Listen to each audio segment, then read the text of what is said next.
पूरी ओडिशा में स्थित जगन्नाथ मंदिर भारत के 4 धामों में एक प्रमुख तीर्थ स्थल है। यहाँ भगवान श्री कृष्ण, उनके बड़े भाई बलराम और बहन सुभद्रा की मूर्तियां विराजमान हैं। हर वर्ष ज्येष्ठ मास की पूर्णिमा को स्नान पूर्णिमा या देव स्नान पूजा का पर्व मनाया जाता है।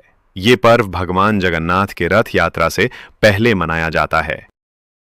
इस दिन मंदिर के सेवक भगवान जगन्नाथ, बलभद्र और सुभद्रा की विशाल काष्ठ मूर्तियों को मंदिर से बाहर लाकर स्नान मंडप नामक स्थान पर लाते हैं। यहाँ सार्वजनिक रूप से भगवानों का विशेष जल स्नान होता है। ये स्नान 108 पवित्र कलशों से किया जाता है।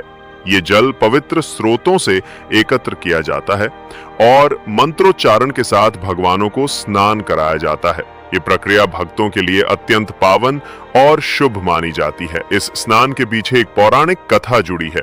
कहा जाता है कि ये स्नान भगवान श्री कृष्ण के बाल्य काल की उस घटना की याद दिलाता है जब उन्होंने बहुत गर्मी में अपने शरीर को ठंडा करने के लिए यमुना नदी में स्नान किया था और बाद में बीमार पड़ गए थे। उसी तरह स्नान पूर्णिमा के बाद भगवान जगन्नाथ भी अनवसर में चले जाते हैं। इसका अर्थ है कि वे 15 दिन तक बाहर नहीं आते। उन्हें ज्वर हो जाता है और उनकी सेवा एक विशेष औषधीय पद्धति से की जाती है, जिसे औषधि सेवा कहा जाता है। इन 15 दिनों को अनासार काल कहा जाता है और मंदिर के पट बंद रहते हैं। भक्त केवल दर्शन के लिए बाहर प्रतीक्षा करते हैं। फिर भगवान स्वस्थ होकर बाहर आते हैं और विशाल रथों पर बैठकर रथ यात्रा प्रारंभ होती है।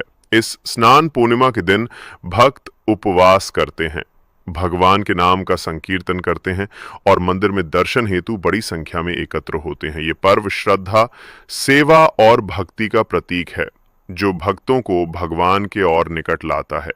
इस प्रकार स्नान पूर्णिमा भगवान जगन्नाथ के जीवन और भक्ति परंपरा का एक अनमोल पर्व है।